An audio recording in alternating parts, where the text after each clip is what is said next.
Welcome to New York's #2 sports show. The Rangers beat the Boston Bruins by a final score of 6-2 in Boston on Black Friday in what is dubbed the Thanksgiving Showdown, which we've seen a lot between these two teams. Seems to be the Friday after Thanksgiving, you get a lot of Rangers at Bruins or Rangers at Flyers. Tends to be the trend, and most times nationally televised as this one was. But Rangers facing a really depleted Boston Bruin team. No David Pastrnak, no Pavel Zacha, no Charlie McAvoy. And, those are the main ones, but that's just to name a few. So Rangers take advantage of that, right? I mean, the Rangers have dealt with their, share of injuries over the course of the season. And look, no one's going to feel bad for you. You play the games during your schedule.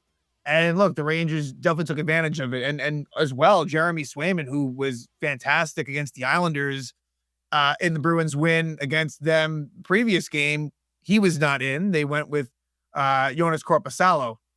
So that was kind of why I said I didn't want to jinx it, but I had alluded last episode where, hey, there's kind of some things that you look at here and say Rangers actually do have a pretty legitimately good chance of winning this game, and that's exactly what happens.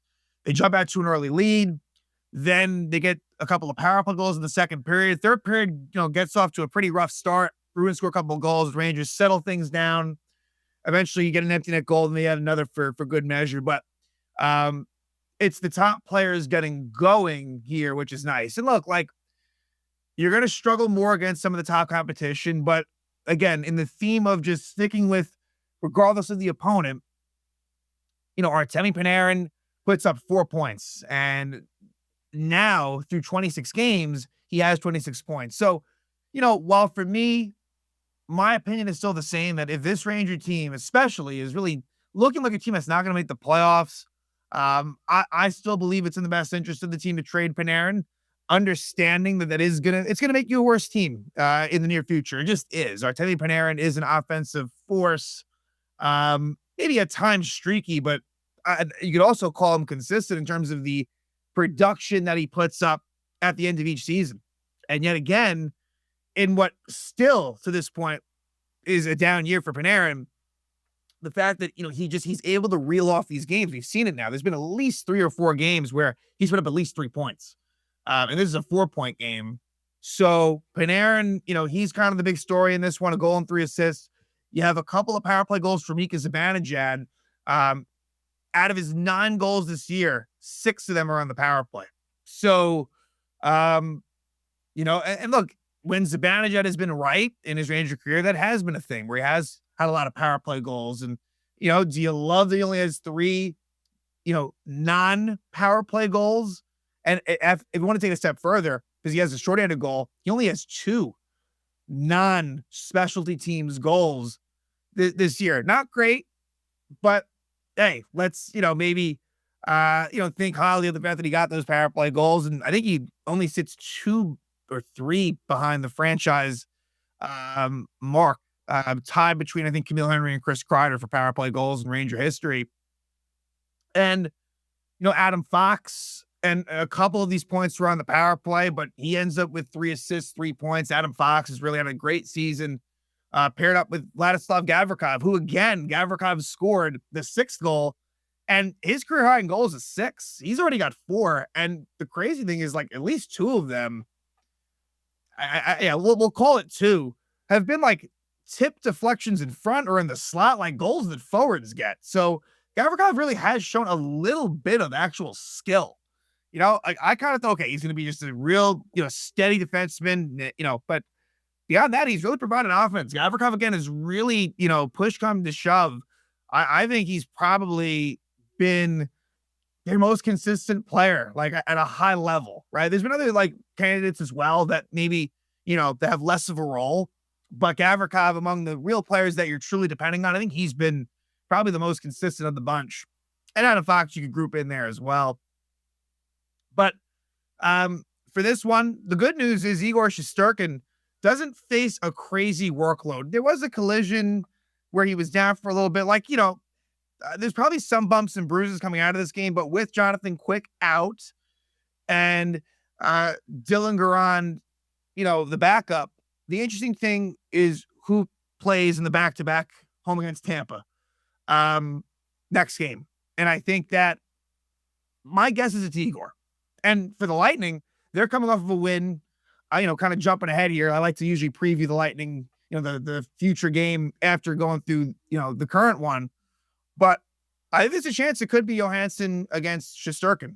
We'll see. Vasilevsky faced 36 shots in a win against Detroit. We'll see. But from the Rangers side of things, I think it's going to be Shesterkin. We'll talk a little bit more about the Lightning roster and situation coming up here. But as far as the lineup goes, they send down Connor Mackey. So the continuation of Mackey, he gets called up, is pretty much always, he literally is always healthy scratch, gets sent down. They bring up Scott Morrow and Vakanainen's out of lineup. Like I said, you can tell based on the ice time how, a player is kind of seen by the coaching staff. And Vakanainen's ice time was significantly lower last game than, let's say, Matthew Robertson. So Scott Morrow plays in this game. Look, he's not great. He played a little shy than less than 15 minutes. Actually got his first Ranger point, an assist on the empty net goal by Lafreniere. It'd be nice to have Will Borgen back. If you can get Will Borgen back, I think at that point, it's a more than serviceable defensive unit. But without Borgen and with a third pair, just, a Robertson-Morrow third pair, it's not something you feel good about at all, right? Will Borgen, the difference between him in and out, it's a pretty big difference. Now, the Rangers, the record hasn't been severely affected by it. Although, again, there were some games that I spoke about where I do think it was kind of a direct correlation to them losing. Like, specifically, I felt like that the Utah game was one that really jumps out. So, yeah, I haven't been overly impressed with Scott Moore. I'm fine with him getting opportunity. I have no problem with that. But, if you're really trying to win games, and look, the fact is, if and when Borgen does return, and at this point, it seems like it's more of a when. Should be soon. I think that, Moore will be sent down, and that'll be that. And Vakanainen will continue to mostly be the healthy scratch, and maybe Robertson every now and then.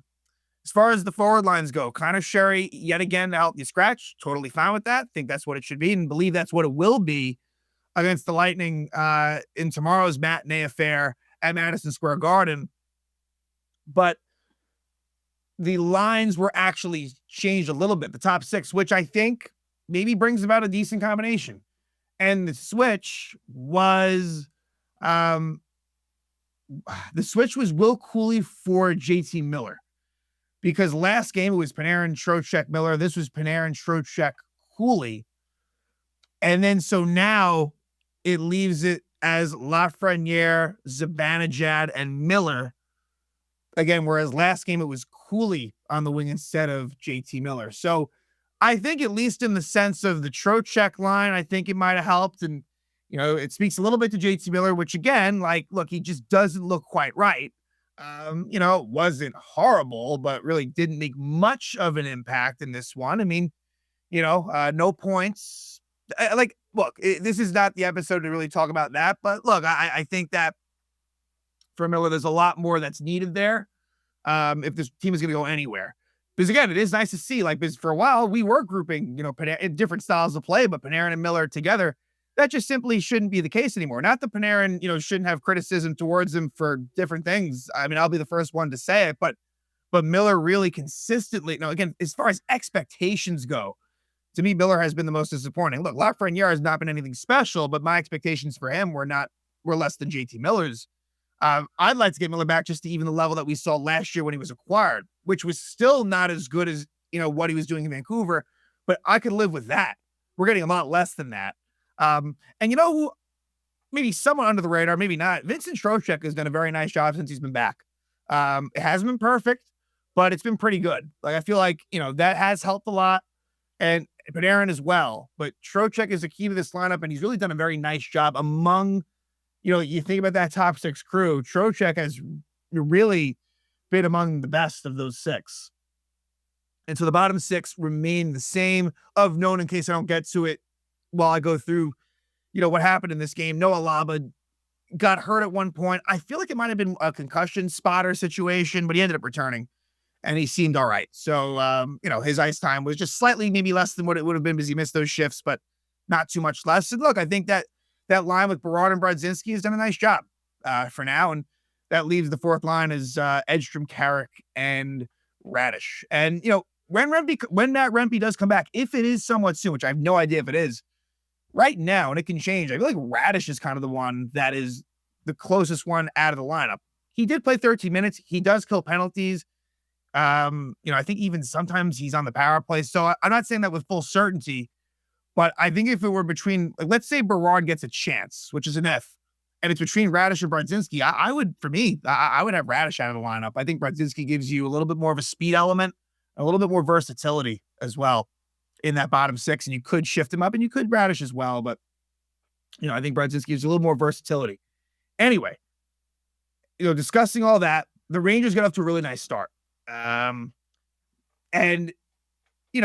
Boston, I think that for them, there has to be a little bit of a tough feeling going in because, look, Pasternak and Zacha both finished the game seemingly healthy against the Islanders, and then they're not in the lineup. So it comes as a surprise. And I think it's an early start. It's a post-Thanksgiving early start. From a fan perspective, I think the Bruin crowd wasn't too much into it. But by the way, when you add that in too, no Pasternak, it just seems like that for that lineup, who's already missing Charlie McAvoy, that's a lot to handle. And you don't even have your top goalie in there. So the Rangers, look, they took advantage of a situation.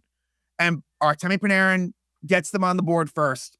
His 8th goal of the season, assisted by Will Cooley at 328.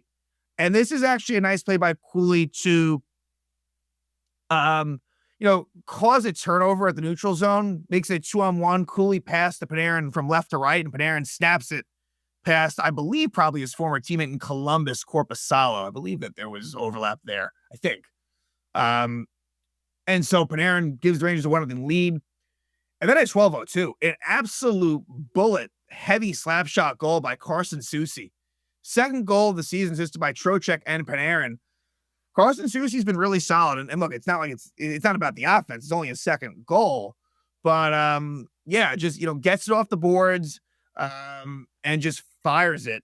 And, glove side in past Korpisalo. So Soucy has really been an underrated member of this team. Really was not good at all last year. It was a healthy scratch at times. It looked bad. And look, that's been kind of in his career. He's had some good years. He's had some bad years. There's been inconsistency year to year. And in a contract year for Carson Soucy, he's really getting it done and solidifying himself on that second pair left side, whether that be mostly with Borgen. Now it's with Braden Schneider. Soucy really has, done a lot better than I would have thought. It's not always pretty. He's not the fastest skater, but he really has done a really, really nice job. So that gives Rangers a 2-0 lead. After that, I felt like Boston finally starts to pick up the play a little bit. Again, in the Rangers, that first period was definitely, although the second period shot count, 17-5 Rangers, I still feel like that first period was their best. It would either be between the first and second. The first 40 minutes was pretty heavily dominated by the Rangers.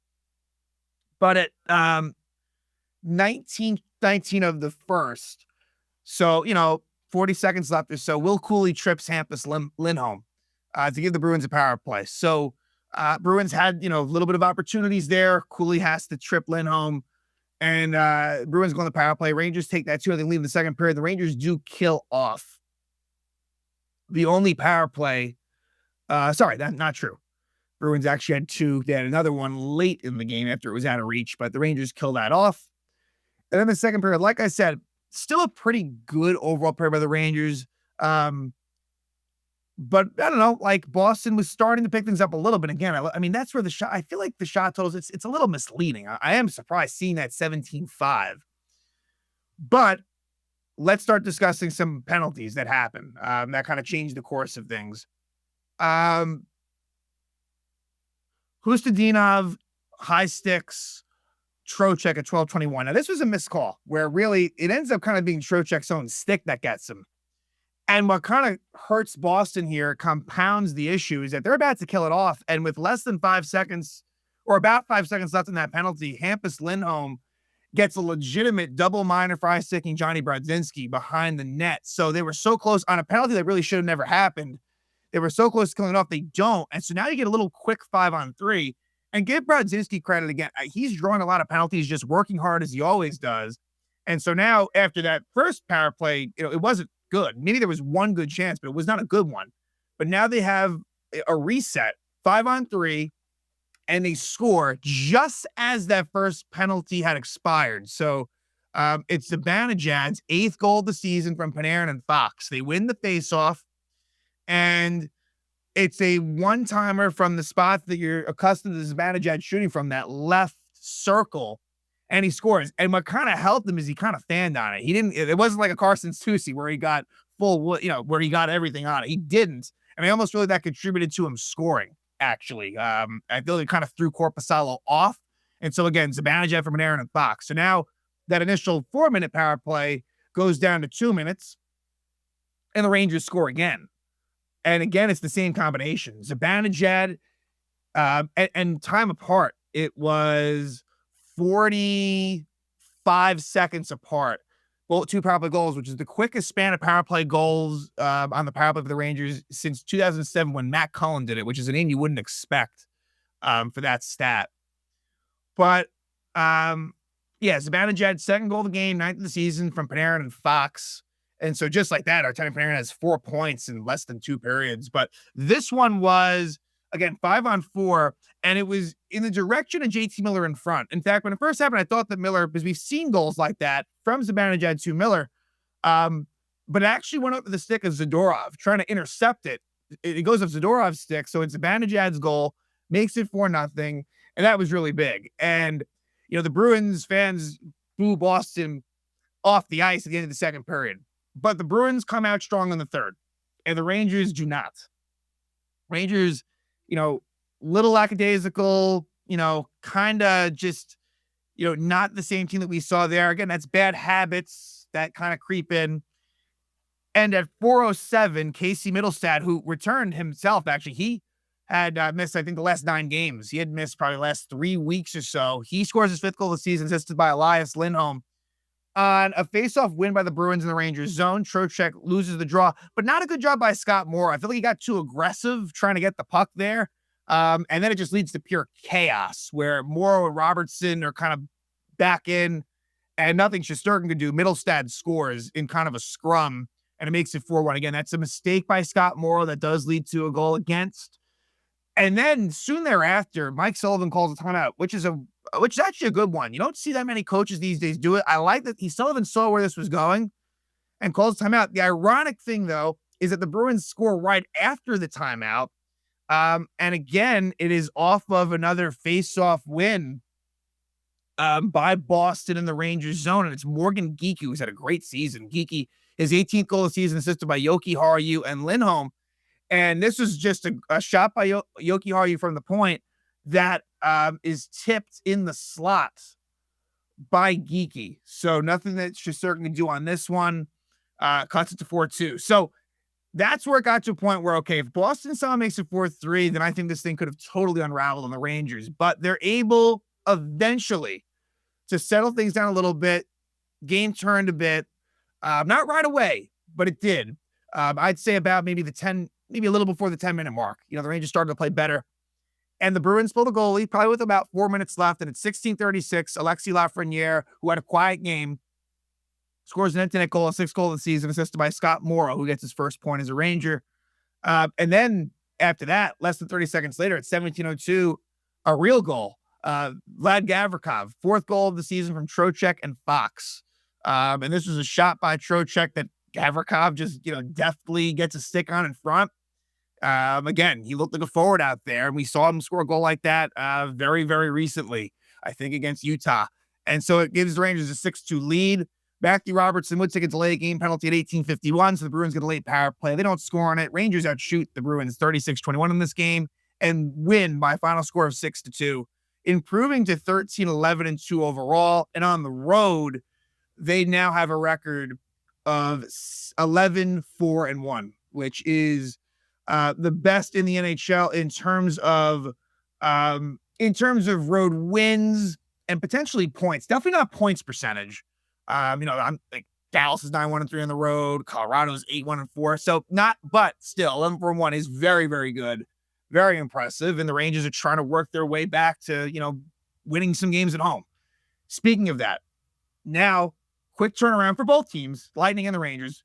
That's what it is. At Madison Square Garden. Now, you'll remember a few weeks ago, Rangers won in Tampa in what was a very undermanned Lightning team. And that's still kind of the case in the sense of no Victor Hedman, no Ryan McDonough. Now, Braden Point, he's an interesting one. He didn't play against Detroit, but I wonder, like, he could make his return. That's one to keep an eye on. He's a big one. So, especially if he does, there's a lot going on there because Lightning are playing very well, and their forwards are, really on fire right now, right? The Kucherovs of the world, Jake Gensel, Brandon Hagel, just to name a few.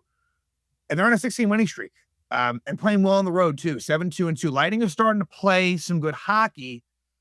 Been, I guess, more on the high-scoring side of things. And we'll see about Vasilevsky, right? Like, there are advantages that could come the Rangers' way here in the way of Lightning injuries and, again, the goalie situation. But we'll see. It could be any combination. It could be Vasilevsky versus Shesterkin, or it could be maybe even the backups going against each other. Again, I think it's Igor. And for Tampa, I'm a little less sure on them just because I don't know their tendencies, but I do think that there is an honest chance that it isn't Vasilevsky, but maybe it is, right? You never know, right? I'm sure Vasilevsky, especially if it is Shesterkin, Vasilevsky would love to have the head-to-head matchup. And he is a bit of a workhorse, too. He isn't one of those goalies that I think about that gets a whole lot of rest. So we'll see. But this begins a really tough stretch for the Rangers. It's the Lightning, then the Stars, then they go to Ottawa, and they come home for a back-to-back. Back-to-back against Colorado and Vegas. Like, the next 5 games, that'll give me a real indication of whether this Ranger team is one that can actually compete for a playoff spot. Because, look, right now they're in the mix. They're on a 3-game winning streak. What would be nice if they beat Tampa, then you went from a 4-game losing streak to a 4-game winning streak, and that would be fairly meaningful. But, I still have my doubts in this team. I think this is a Rangers team like last year we saw. They are capable. They can lose to bad teams, but very capable of beating the lesser teams. And I know they won at Carolina, right? I think that, to me, is the most impressive of the 3 wins they've had in this streak. But let's see what they can do now. They're playing a little bit better. The Rangers are pretty good in terms of goal prevention, but we know that the offense has struggled against some of the upper echelon teams. So let's see what happens. Again, quick turnaround. But for the Thanksgiving Showdown in Boston on Black Friday, the Rangers, thanks to 4 points for Artemi Panarin, 2 power play goals for Mika Zibanejad, among others, they're able to get a 6-2 win against the Bruins, and now they will get ready to head home and take on the Lightning.